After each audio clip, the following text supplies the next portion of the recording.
y'all know I got some more of the sweet basil. Well, I had to come out here and get my Thai basil too, because if left unharvested, it will start to go to flower and then eventually seed.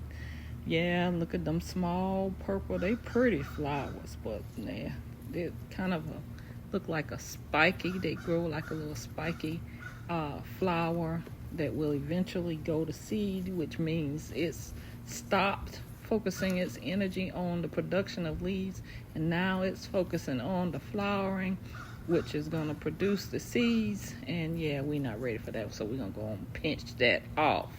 Yes, by managing the flowering, you can extend the lifespan and enjoy its flavorful leaves. So we're going to go on and harvest. We're going to pinch the flowers off, but we are going to also go on and cut this down pretty low. And I'm going to go ahead and start preserving some of this, because I want to cook with some of this week. And then the rest of it, I'll probably emulsify it with some oil and freeze it for later.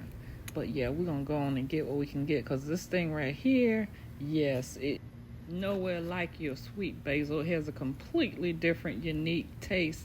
This Thai basil is very versatile, guys, but it has more of a licorice, or can I say an anise type flavor.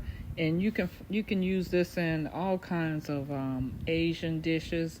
You can also use it in curries. You can use it in stir fries. You can use it in photos and soups. You put in your spring rolls salad. You can make pesto with it. You can even make a herbal tea, or you can use it for garnish. Just remember, like most herbs, if you're gonna cook with this, this is something that you want to add to your dish when you're cooking at the very end of the cooking process, because the temperatures can affect the flavor. Now these, we're going to make sure any of these disease looking leaves, that's not going in the house, okay? Go ahead and remove any leaves, no matter where they are on the plant. Remove those and get rid of those immediately. Now this is my hearts for the day. Y'all take care.